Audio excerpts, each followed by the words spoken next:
Ассалаумағалейкум, қадірменді үммет, қадірменді көрермен. Бұл өзі біраз уақыт болды. Мынау эфирге де шықпай кеттім. Нені де жүргізбей кеттік. Біраз үзілісте болдық. Енді бүгін бұғанға дейін мынау түсірген роликтерде, мынау жасаған дүниелерімізде Құраннан біраз мәліметтер айттық роликтерде, жаңағыда анау не болғаны жөнінде, қалай жүйеленгені жөнінде біраз нәрселердің басын шалдық дегендей. Енді бүгінгі темада Құранды қалай игеруіміз керек? Бұл қалай жасалған, қалай түсірілген, қалай жүйеленген, қияметтің күніне қалай белгіленген деген сияқты әңгімелерді қозғаймыз. Бұдан кейінгі уақыттарда мен енді осылардың бәрін нақты уже айта бастаймын. Бұлардың бәрін формуламен қалай жұмыс істеуіміз керек. Формула дегеніміз не? Қазақтың коды дегеніміз не? Қазақтың коды қандай таңбалармен белгіленеді? Айтып өтіргеніміздей жаңағы Құрандағы жын сүресі. Сол жын, қазақтың тілінде байланған жаңағы адам, жын деген сөздерді қазақтар нағып арқалап жүр. Мінекей осындай, ең әуелі біз бұның басын бастасақ, ары қарай өзі сұрақтар туып шетінен уже. Былайша айтқанда сұрақ жауап дегендер өрбей береді. Сонымен енді бұл әңгімемізді бастайық. Құранды игеру үшін ең әуелі мынау терминологиялық, логикалық түсініктеменің басын ашып алу керек. Терминологиялық түсініктеме, логиканың басын ашып алу керек. Логикалық түсініктеме, бұл эмоция дей ма, қалай? Былайша айтқан кезде біз мысалы қалай десе болады? Терминдік біздің түсінігімізбен қатар өзіміздің өмірде алып жүрген, былайша айтқанда рухани қарым-қатынастың жолынан басқа былай ішкі әлемдік өзімізде түсінік бар. Міне соныменен бұл енді логикалық түсінік, терминологиялық тілдің логикалық мағыналарын өзіміздің былайша айтқанда түсінік санамызға кәдімгідей ашып, оны кәдімгі жолға қойып алу керек. Мінекей содан бастаймыз. Бірінші мынау адам деген сөз. Адам деген сөздің терминологиялық аудармасы ұрықтан тірілуші, ұрықтан жаралушы деген мағынаны білдіреді. Біз ойлаймыз ғой былайша айтқанда, жаңағы мына дінді дәріптеушілердің көбісі жаңағы адамды топырақтан жаратқан, анау мынау деп атады ғой, олай емес. Бұның терминологиялық мән мағынасы осындай. Енді бұл адам деген фактордың өзі былайша айтқан кезде төрт тақтыға бөлінеді. Адам деген фактордың өзі. Бұл микрокосмостық ілім, хозяин копчика. Не себепті ұрықтан тірілуші, ұрықтан жаралушы деп айтады. Адам деген сөзді. Тірілуші. Мынау Алланың 99 есімінің ішінде не бар? Алла тірілтуші, Алла жаратушы деген серия бар. Сол серияның ішіне шығады. Енді Алла деген сөздің жүйесі қалай жасалған? Микрокосмостық ілім деңгейінде бұл қалай жасалған? Не себепті бұл жаңағы мына тілге байланады да, сонымен дәріптеушілер бұны неғып зор айтып, аспандатып, күллі ғаламда жаңағыдай оның дәрежесін былайша айтқанда неғып зор айтып жіберген. Ал деген сөздің түбірденегі,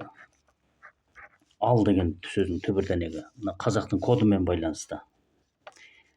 Ла деген бұл түбірденек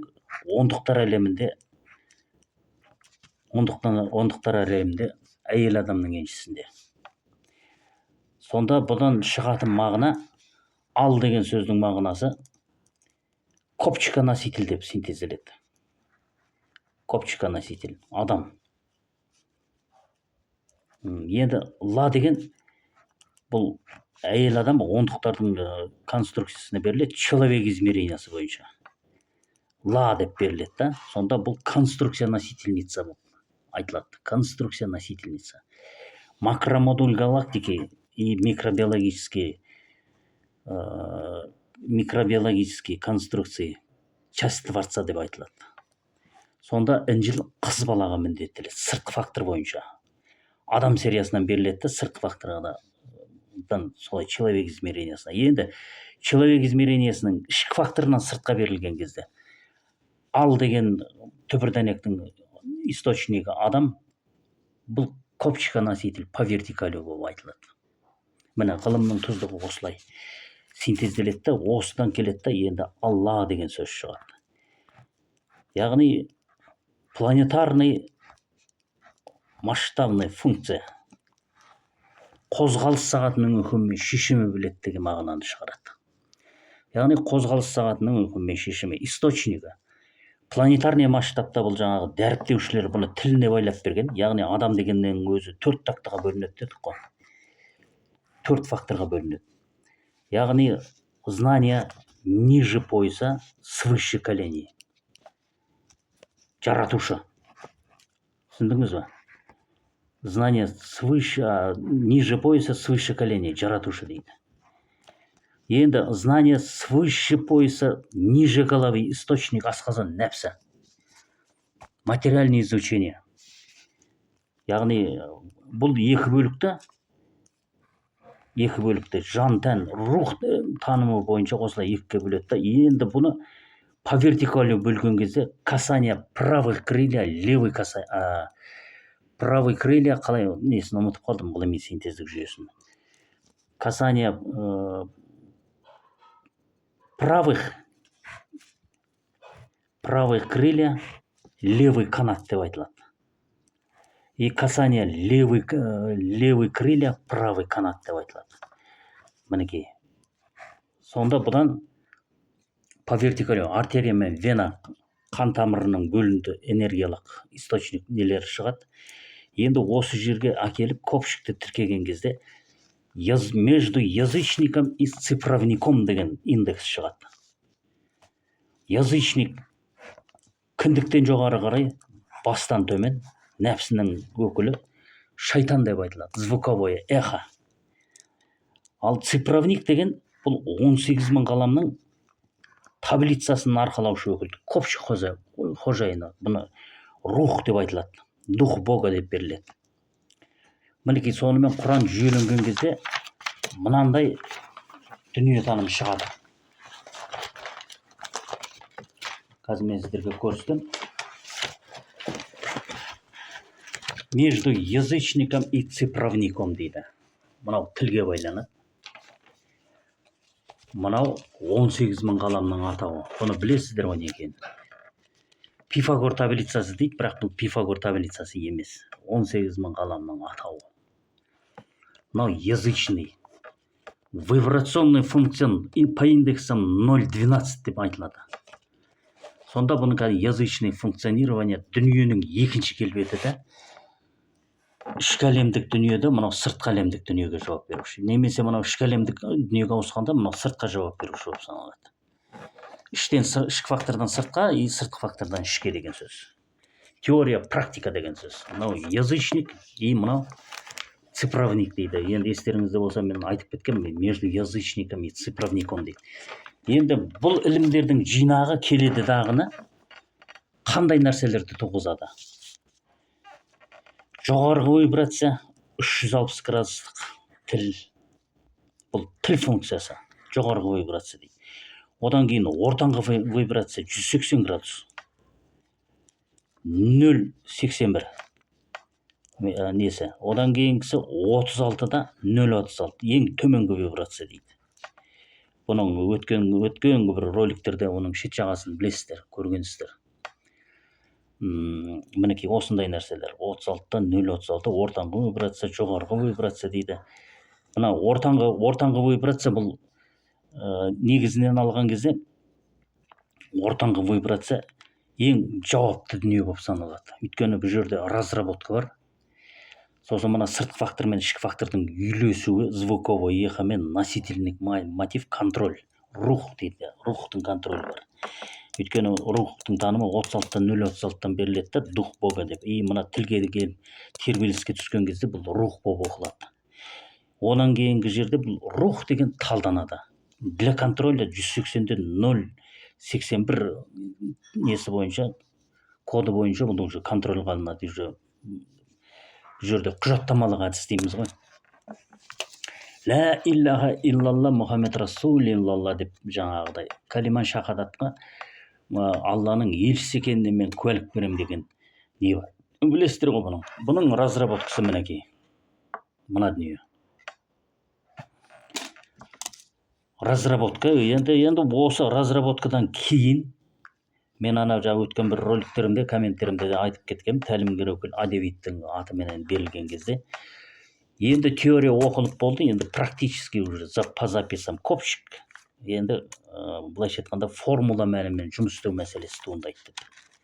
Енді практикасы сұралады. Яғни адам баласы бұл қияметке дейін не бітірді, не қойды, не істеді, нені меңгерді, нені таныды деген сияқты әңгіме туады.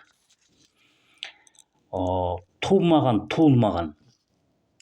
Мен бұның алдындағы бір нелерде айтып кеттім. Бізге берілген ілім негізінде біздегі берілген нәрселер мына кодымызға сәйкес өлісі де, тірісі де, ілім-білімнің барлығы да бізде аталар басымен сөйлейді. Бұлардың барлығы туылған. Енді туылмаған деп ықылас жүйесі біздің даламызда жүйеленуге тиіс осы қазақтың жерінде. Бұл енді қияметті туғызады. Өйткені қияметті туғызатын себебі тажалды шығару, Исаны түсіру, Мағдиді шығару деген сияқты әңгімелер туындайды. Енді бұл өте үлкен кең көлемдегі тақырыптар. Бұған әлі адам баласының санасы жете ме, жетпей ме, о жағын мен білмеймін. Оған мен жауап та бере алмаймын, немесе былай болады деп оған көріп келдік деп болжамдар жасай алмаймын. Ол мүмкін нәрсе емес. Енді бұл жерде жаңағы мынау әруақ дегендер бар. Қазақтың өзінің коды бойынша. Өздеріне берілген генетический код дейміз ғой. Сол коды бойынша қазаққа берілген әруақ деген әлем бар. Бұл отключенный тақта. До 16 еледі. Ықыластың таңбасы негізінен алған кезде 61 деген таңбада. Енді бұл жердегі мынау материальное изучение деген кезде қалай десе болады? Для материальное изучение. Енді біз бұл жерден жаңағы мынау Құран менен Пифагорды беттестірудің негізінде уже бұл жердегі ілімдердің барлығы жаңағы физика, математика, бұлардың бәрі генетикаға уже бірге қолдана беруге болады. Былайша айтқанда синустың косинустық гипотенузалық байланыстары тоже де осы генетикаға қатысты. Гомогеометриялық ілімдер бар. Мінекей осындай ілімдердің түрлері бар, бірақ қазір менің аузымнан естіп отырсыздар. Бұғанға дейін де басқа да бір нелердің, амал иелерінің аузынан естіген боларсыздар. Бірақ бұны кезіндегі высший разум иелері қолданған. Біздің бабаларымыз да бәлкім қолданған болар. Таңбаларды кейбіреулер оқи алмайтын таңбалар бар ғой. Солардың ішінде қолданылған нелер бар. Әдебиеттер бар. Олардың әлі сыры ашылған да жоқ. Оны адам баласы бүгінгі таңдағы ұрпақтар оны білмейді да не екенін. Бірақ мына жын сериясы бойынша оны қолдануға болады. Жын сериясы бойынша. Енді мен өткендегі бір ролигімде ғой деймін, осы мына жын сериясының несін цифровой кодын ашып көрсеткем. 7, 16, 11 деп. Негізі 16 барлығына жүре береді, өйткені бұл жерде до 16 отключенный да, и после 16 бұл уже 4 тақтаға жауапты. Сондықтан оны мен мысалы деген таңба 61 санына сәйкес болғандықтан мен оны 16 деп белгілей беремін, өйткені оның суфизмдік қасиеті бар. Суфизмдік қасиеті бұл жерде мысалы 1-16-ның өзі үштің мәніне тең. 3 түрлі жаңағы суфизмдік таңба көрсетеді. Мысалы 16, 19, 61, 91. Таңбалануы бір уақытта, бірақ 3 түрлі ұғым түсініп береді. Мінекей біздегі ата-бабаларымыз сақтар мен ғұндар жын сүресімен Құранға кірді деп мен айтып жүрмін ғой. Айтып жатырмын ғой бұны. Мінекей осындай нәрселер. Енді Құранды игеруге келген кезде бұл қалай болу керек? Қиямет қалай басталады? Қалай аяқталады дегендей. Аяқталғанда енді бұны қияметті ақыретке жеткізудің бірден бір Мұхаммедтің үмбеттері болып саналады. Мұхаммедтің үмбеттері дегеніміз кім? Ол тек қана намазды арқалап, жаңа 5 уақыт намазбен ғана шектелген адам емес, ол олай емес. Бұның ішінде бірден бір мынау кіреді ғой. Бірден бір осы кіреді. Осының разработкасынан өткендер уже, былайша айтқанда, періштелер әлемі дейді. Мінекей осылар уже ақыретке дейін қарсыласатын болады. Сопротивление, плюс и минус деп айтылады. Енді язычниктер, мына 16 жасқа дейінгілер, бұлар уже отключенный болып қалады. Неге? Отключенный дегенде бұлардың ішінде Аллаға иман келтіретіндері. Аллаға иман келтіру деп жаңағы біреулер айтып жүр ғой. Негізінде мен енді термин әдебиеттік мән мағынасын ашып отыр емеспін ба? Қозғалыс сағатының үкімімен шешімі біледі. Сөз бен істі үйлестіріп, енді мұндағы талаптарды орындау. Мәселенки, бұл жерде кешке дейін жаңағыдайды қайталап 5 уақыт намазбен шектелу емес, олай емес. Бұл жерде мына ықылас комплексі жүйеленген кезде, ықылас комплексі жүйеленіп, рухқа жалғану менен көпшікті жинау мәселесі туындайды. Көпшікті жинау мәселесі туған кезде бұл жерде рухқа жалғану темасы көтеріледі. Көрдіңіздер ме? Бұның осындай жақтары бар. Бұны әзірге түсіне алмай жатқандар көп. Өйткені Құранда әрқайсысы өздерінің миына сыйғызады да айта береді оның бәрін. Жерді Құдай жаратты, Алла жоқ, Құдай жоқ дегенде жоқ қылып, соны сөзбе-сөз, көзбе-көз бәрі сондай тірлікке жабысып алған. Бірақ оның шын мәнінде мына 18 мың ғаламның атауы мына Пифагор таблицасы математикалық есептеулер екенін олар біле де бермейді керек болса. Мінекей енді осы индекспен жұмыс жасаған кезде ендігі әңгіме бұл ықыластың несі, былайша айтқанда талабы бұл қазақ жерінде көпшікті жинау мәселесі туындаған кезде ендігі әңгіме қалай болу керек?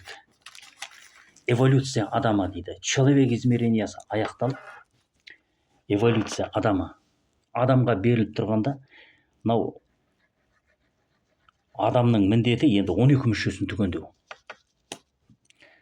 12 мүшесін түгендеу, яғни рухқа жалғанып,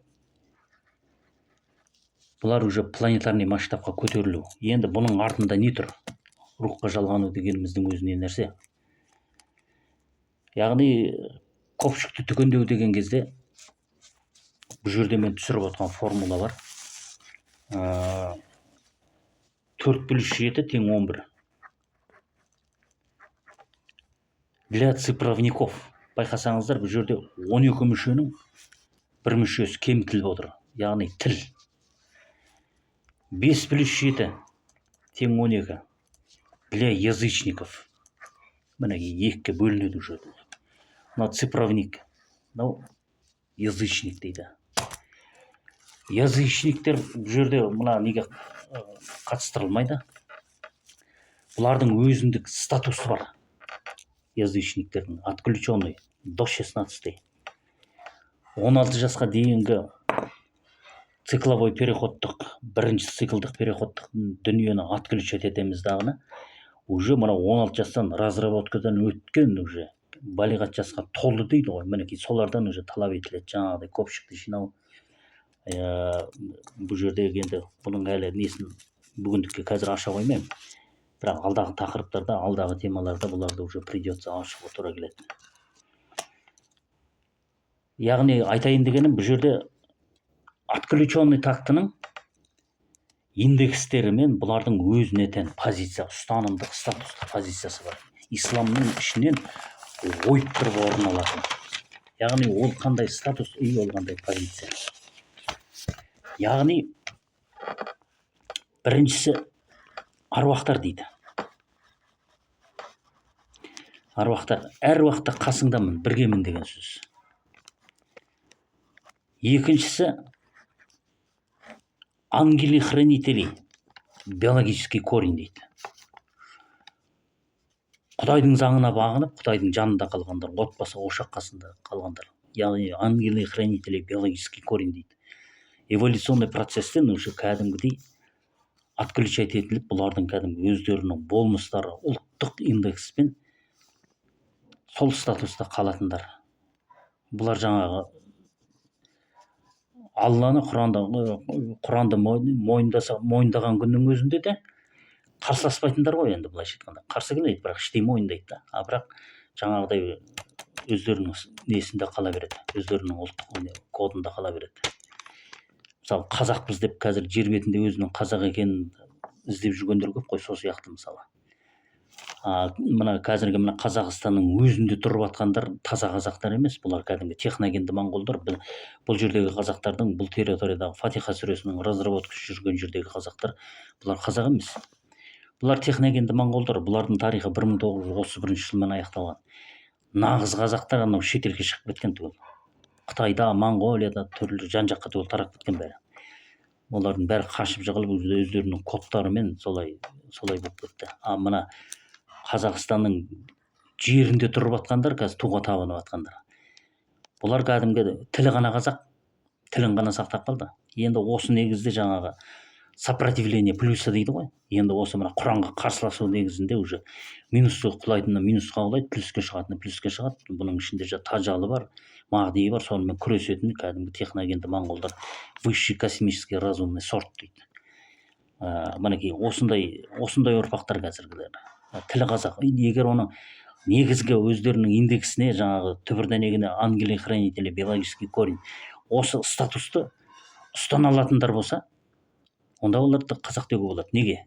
Өйткені бұл жерде өздерінің ұлттық индексі, тағамы, коды, жаңағы күйгіз үй, төрттілік малы полностью өзінің 0.1 10 деген отключенный сериясымен өздерін толықтай көрсетіп тұру керек. Ол жерде иномарка, машина, танкі, самолет, категория Ю, право деген жоқ ол жерде. Олардың бәрін кәдімгі конфисковать етіп тастау керек. Конфискованный болу керек. Ол жерде оған ол жерге технологияны салып, мынандай соткамен кәдімгідей немен тұруға болмайды. Ол жерге ол үйлеспейді. Ол техногенді моңғол эволюционный процестің элементтері. Ол жерде уже қазақ деген нәрсе болмайды. Ол негізгі өздерінің ұстанымдық кодыменен кәдімгі тактісімен тұру керек. Формула мәніндегі формуладан үлес алатындар, бұлар уже техногенді моңғолдар қазақтың ағасы болып келеді. Техногенді моңғолдар қазір 21 ғасырда сөйтіп айт десең, қазір ешқайсысы айтамайды, өйткені мен қазақпын дейді, тіліне ғана мән береді, қалған 11 мүшесін білмейді бұлар.